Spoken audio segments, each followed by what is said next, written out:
안녕하세요. 오늘은 여러분들에게 암에 좋은 약초, 항암 약초를 정리해서 소개해 드리도록 하겠습니다. 암에 걸려서 더 이상 손쓸 수 없는 그런 상태에 빠졌을 때, 아무런 다른 대책이 없을 때 숲속을 돌아다니면서 약초를 뜯어먹고 암을 거뜬하게 극복했다, 그런 전설을 들어보신 분들도 많을 겁니다. 저도 많이 들어봤어요.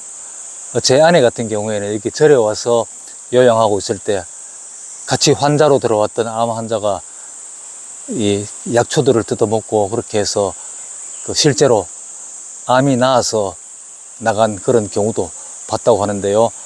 그래서 많은 분들이 항암 약초는 어떤 것들이 있는가 궁금해 하시는 것 같습니다. 오늘은 그 부분을 깔끔하게 정리해서 보여드리도록 할 텐데요.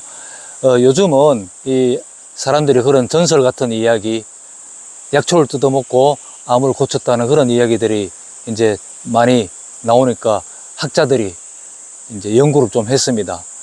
실제로 이런 약초들의 그 내용물을 추출해서 발암 억제 능력이 있는가, 아니면 암세포에 대한 사멸 효과가 있는가, 아니면 암세포의 성장을 억제하는 능력이 있는가, 이런 실험들을 하고 발표한 내용들이 상당히 많이 나옵니다. 그래서 지금은 이제 이 약초가 암에 좋은 효과를 가진다, 이런 내용들은 상당히 많은 연구와 실험을 거친 그런 과학적인 결과물이기 때문에 그냥 풍문에 풀을 뜯어 먹으면 암이 낫는다 하더라, 이런 것과는 좀 다른 얘기죠. 실제로 암에 좋은 약초들이 실험을 통해서 많이 확인되고 있습니다. 그런 부분들을 정리한 내용을 오늘 여러분들에게 암에 좋은 대표적인 약초 7가지 제가 보여드리도록 하겠습니다. 첫 번째로 보여드릴 약초가 이 더위지기라는 약초입니다. 이렇게 풀처럼 생겼지만 이거는 나무로 분류된다고 합니다. 이 더위지기라는 약초인데요. 이거는 아주 향기로운, 이렇게 냄새를 맡아보면 굉장히 향기로운 그런 상큼한 향기가 나는 풀입니다. 이 더위지기는 인진숙이라고도 하는데요. 주 성분이 쿠마린, 클로르겐산, 카페인, 이런 성분들이 주 성분인데요. 이렇게 보시면 잎사귀가 아주 작은 톱니처럼 이렇게 생겼어요. 이 줄기는 약간 각진 모양이고 아주 줄기가 좀 딱딱합니다. 이렇게 나무로 분류되는 그런 약초입니다. 이름은 인진숙으로도 불리고 더위지기로도 불리는데요. 이 약초가 바로 대표적인 항암 약초입니다. 이제 에탄올 추출물, 그러니까 그래서 에탄올 추출물이라고 하는 거는 이 약초를, 전초를 이제 우리가 약술 담그듯이 이렇게 알코올에 담그면은 이 내용물이 추출이 됩니다.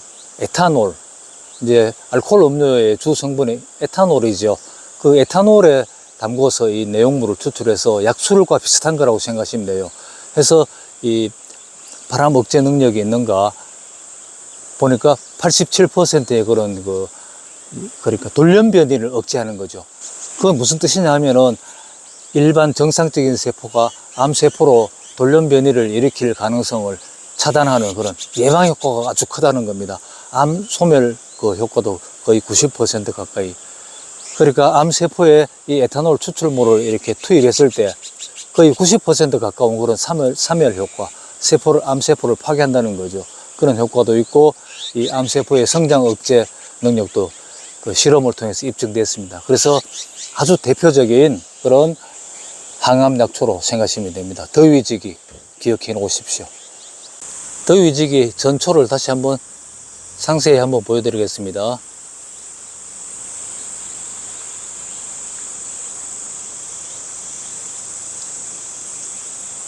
가장 특징적인 것은 잎사귀가 이렇게 뾰족뾰족하게 톱니처럼 다 생겼다는 거죠. 자, 그 다음 두 번째 보여드릴 항암약초 꿀풀입니다. 이 꿀풀은 뭐 대부분 다들 아실 텐데요. 지금 여기 이렇게 여름철이 되면 이렇게 꽃이 피었다가 금세 말라버립니다. 그래서 이 풀은 약명이 하고초로 불리기도 하죠. 이제 한약을 다루시는 분들은 하고초로 부릅니다. 여름에 마른다 그런 뜻이죠. 이 꿀풀이 또 대표적인 항암약초입니다. 이거는 강력한 그 염증을 다스리는데 굉장히 능력이 뛰어나고요. 그리고 항산화 능력이 뛰어납니다. 그거는 뭐냐면은 노화를 방지한다는 거죠. 활성산소들을 그 소모시키는 그런 약물입니다. 이제 대개 그 암은 염증으로부터 출발해서 점점 그 암으로 발전해가는 경향이 있는데요. 모든 염증은 그 암 발생의 위험을 높이는 그런 요소이죠. 그래서 이 염증에 뛰어난 이 풀이 역시 추출물을 통해서 실험을 해본 결과 이 항암 효과가 굉장히 뛰어난 것으로 밝혀졌습니다. 암세포를 참여시키고 성장을 억제하고 하는 그런 능력이 굉장히 뛰어난데요. 이 꿀풀은 전 세계적으로 이 약초로 많이 활용되고 있는 풀입니다. 유럽을 비롯해서 인디언들 같은 경우에는 이 약을 아주 신성시하는, 꿀풀을 신성시하는 그런 약입니다. 광범위한 거의 모든 염증에 그 효능이 있고 항산화 능력이 뛰어나고 이제 항암 효과도 굉장히 뛰어난 것으로 밝혀졌습니다. 그 대표적인 그 항암약초 2번 꿀풀 기억해 놓으시기 바랍니다. 뭐 이 꿀풀 자체는 여러분들이 거의 모르시는 분들이 없을 거예요. 다 아시겠죠? 이렇게 생겼습니다. 이 보라색 요 풀을 입으로 빨고 어릴 적에 그렇게 했던 추억도 있는데요. 요 꿀풀 이것도 항암약초로 그 뛰어난 약초이다. 그 다음 세 번째 항암약초 참취입니다. 취나물. 참취. 그 여러분들이 봄에 나물로 많이 드시는 그런 취나물입니다. 바로 이게 고사리 나올 때 함께 이 나물 산행을 가면 대부분 이 취나물과 고사리를 듣죠. 이 취나물이 바로 참취인데요. 이게 그 항암 효과가 굉장히 뛰어난 약초입니다. 이 풀은 돌연변이 억제 효과가 97%에 달하는 걸로 에탄올 추출물로 실험을 했을 때 굉장히 돌연변이를 억제한다는 게 뭡니까? 암 발생 자체를 예방하는 효과를 말하는 거죠. 어떤 발암 물질이 어떤 세포의 돌연변이를 일으킬 가능성을 거의 차단한다는 거죠. 그래서 이건 우리가 굉장히 맛있는 나물이잖아요. 취나물. 요거는 그 음식으로 나물로 평상시에 많이 섭취를 해주시면 그 암 발생 자체를 예방하는 그런 효과가 크다라는 것을 아시면 될 것 같아요. 물론 이건 그 암세포에 대한 성장 억제라든가 아니면은 암세포를 사멸시키는 그런 효과도 굉장히 좋은 걸로 그 실험 결과가 나왔습니다. 다 90% 이상의 그런 좋은 효과를 보였는데요. 물론 이런 암 사멸 효과라든가 암세포 성장 억제 효과 이런 거는 추출물을 가지고 실험실에서 직접 그 실험을 해서 테스트를 한 겁니다. 이걸 우리가 먹었는데 암이 나왔다. 그런 임상실험과는 조금 다른 겁니다. 그거는 사람마다 결과가 좀 다르게 나오겠죠. 하지만, 이런 약초들이 확실하게 그 암에 대한 그런 그 효능을 가지고 있다라는 것만큼은 명백하게 밝혀지는 겁니다. 취나물도 기억하십시오. 요거는 예방적 효과가 아주 뛰어나니까 좀 더 평상시에 나물로 많이 드시면 암 발생 자체를 막는 효과가 있다는 겁니다. 다음 네 번째 항암약초 바로 이 쇠비름입니다. 여러분들 다 아시죠? 나물로 많이 먹죠. 이런 밭에 보면 아주 흔하디 흔한 그런 잡초인데요. 이게 우리가 나물로도 먹지만 나물로도 많이 먹습니다. 아주 기름진데 오메가3 지방산을 많이 함유하고 있죠. 이게 위암에 아주 특효랍니다. 위암에 특히 그 임상적으로 위암 환자들이 이 쇠비름을 먹고 고친 사례가 굉장히 많고요. 그리고 역시 그 에탄올 추출물이라는 거는 우리 약술하고 비슷한 방식으로 이거를 술에 담궈서 이 내용물을 추출한 겁니다. 그걸 가지고 실험한 결과 그 암세포 사멸, 암세포 성장 억제 그런 효능들이 아주 뛰어난 것으로 밝혀졌습니다. 이게 네 번째, 특히 위암에 좋다는 거 기억하시면 좋겠어요. 이 쇠비름, 이거는 오메가3 지방산도 풍부해서 아주 나물로서 영양이 풍부한 그런 나물이죠. 평상시에 먹기에도 좋은 풀입니다. 이 쇠비름 기억하시고요. 그 다음 다섯 번째 항암약초, 이 더덕입니다. 이 더덕은 이 뿌리는 지금 제가 아까워서 캐지 않겠는데요. 아주 향기로운 그런 뿌리이죠. 인삼하고 좀 비슷하게 생겼는데, 이 내용물, 이 더덕은 주요 성분이 사포닌입니다. 인삼하고 같은 거죠. 인삼의 주 성분이 사포닌이죠. 이게 그 뛰어난 그 항암 효과를 가지고 있는 약초가 되는 이유입니다. 그리고 이건 뭐 여러 가지 기침, 기관지, 폐 이런 부분에도 효능이 뛰어난 약초이죠. 다른 약으로도 우리가 많이 쓰고 있는 게 이 더덕인데요. 역시 항암 효과가 매우 뛰어난 것으로 그 실험 결과 밝혀졌습니다. 이런 것들은 뭐 그 과학적인 체계적인 그런 실험과 이제 연구 결과로 나온 내용이니까 제가 그냥 이렇게 들은 풍문으로 드리는 말씀이 아닙니다. 그렇게 이 더덕도 뛰어난 항암 약초다. 그래서 이런 것들은 이제 평상시에 먹기 좋은 거잖아요. 우리 그 더덕을 이제 반찬으로 만들어서 그렇게 평상시에 많이 드시면 암 예방 효과가 뛰어날 걸로 생각됩니다. 그 다음 여섯 번째, 집신나물. 바로 이 풀입니다. 이 풀은 조금 더 이제 꽃대가 벌써 올라오고 있는데요. 조금 더 있으면 그때 아주 노랗게 예쁜 꽃이 피죠. 이 집신나물은, 이게 집신나물입니다. 이 집신나물은 지금 북한이라든가 중국, 이 동북아시아 지역에서 이미 그 암의 일반적인 처방으로 많이 사용하고 있습니다. 그리고 우리나라에서도 특히 폐암에 이게 효력이 좋다고 해서 이제 손쓸 수 없는 분들이 우리가 여기에 그 풀을 뜯어서 팔고 그럴 때 집신나물을 약초로 그 암 환자가 쓰겠다고 주문을 해서 여러 번 팔았는 적도 있어요. 이 집신나물이 막상 또 구하려면 또 상당히 그 우리 골짜기 같은 경우에 제법 흔한 풀인데 그렇게 또 막상 약으로 쓰려고 구하려면 그렇게 쉽지 않은가 봐요. 그래서 약초로도 판 기억이 있는데, 이 집신나무는 아주 오랫동안 암의 효능이 좋다고 알려졌던 풀입니다. 굉장히 그 많은 다양한 암에 그 효능이 있는 것으로 밝혀져 있고, 실험 결과도 굉장히 암세포 사멸 효과, 성장 억제 효과 이런 것들이 굉장히 뛰어난 약초입니다. 집신나물은 이렇게 잎사귀를 보면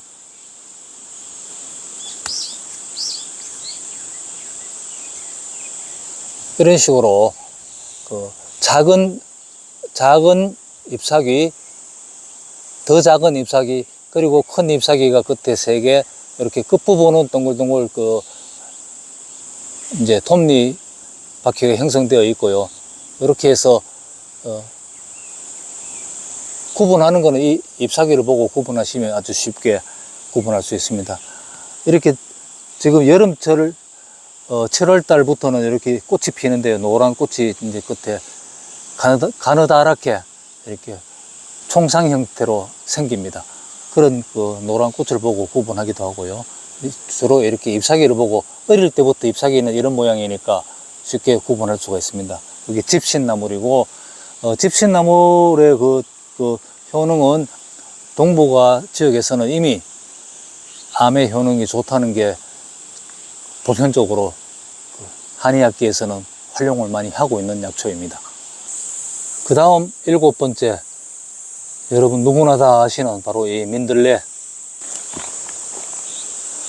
이 민들레는 뭐 제가 저번에 만병통치 그 약초를 설명하면서 이미 한번 말씀드렸죠. 굉장히 다양한 질병에 효능이 있으면서 암에도 역시 뛰어난 그 효능을 가지고 있는 것으로 실험 결과가 밝혀졌습니다. 이렇게 해서 이 민들레도 항암 약초로 기억해 두실 필요가 있고요. 이렇게 제가 그 7가지의 대표적인 항암 약초들을 소개해 드렸습니다.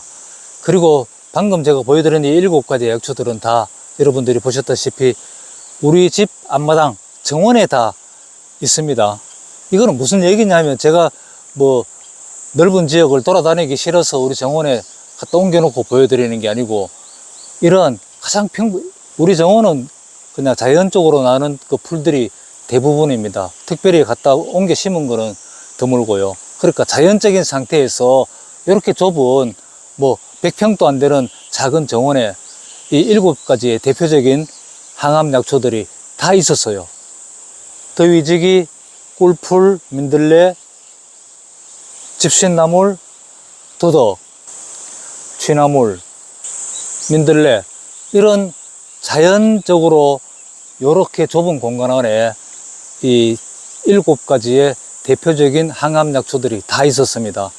이거는 여러분들이 마음만 먹으면 이런 쉽게 구할 수 있다는 뜻입니다. 이거는 어디에서나 그 성장하고 있는 풀들이고 어디에서나 구할 수 있어요.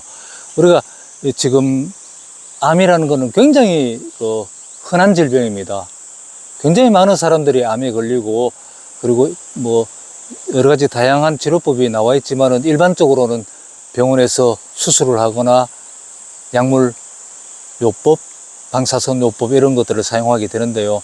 그런 방법이 통하지 않게 된 환자들, 뭐 수술을 할 수 없다든가 그런 분들 너무 심해서, 혹은 수술을 하고 싶지 않다, 항암 치료라든가 방사선 치료 이런 걸 통해서 현재 그 몸이 파괴되고 침대에 누워서 죽음을 맞게 되는 그런 과정들을 겪고 싶지 않다, 다른 방법으로 이겨내야 되겠다, 이렇게 생각하시는 분들, 하여튼 이 약초 생약의 그 능력에 대해서 기대를 하시는 분들은 쉽게 지금 제가 소개해드린 이런 약초들을 주변에서 구해서 그 암과 싸워볼 수 있습니다. 그거를 여러분들이 기억해 주시기를 바라면서 제가 이 영상을 만든 겁니다.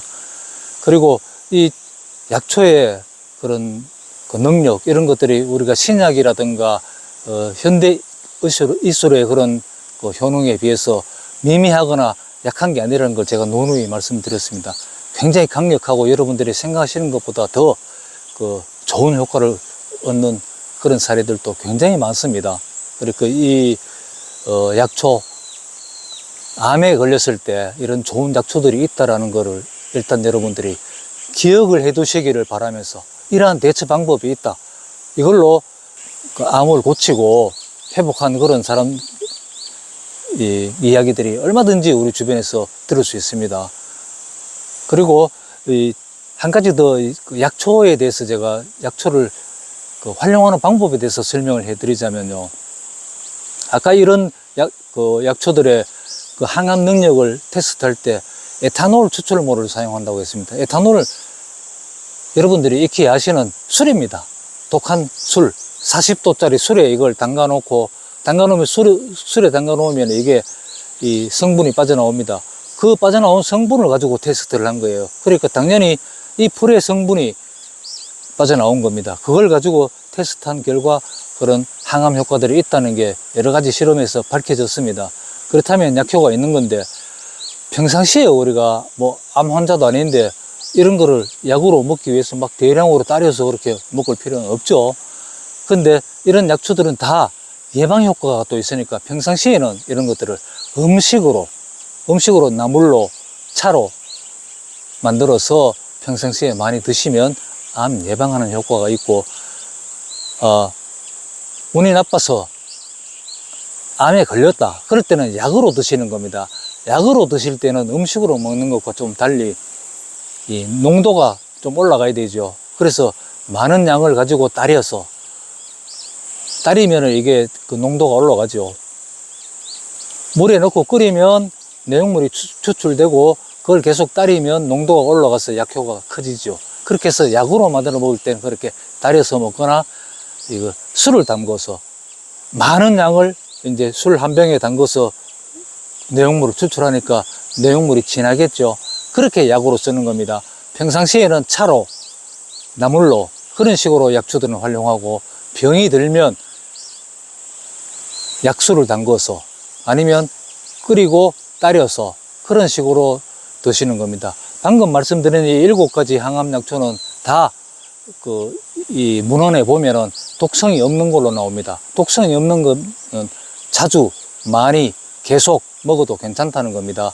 그래서 이런 약초들은 평상시에 꾸준히 계속 드셔도 문제 없고, 7가지의 이런 설명을 해드렸지만 이걸 한꺼번에 모아서 드셔도 되는 거예요. 이것저것 섞어서 먹어도 되고요.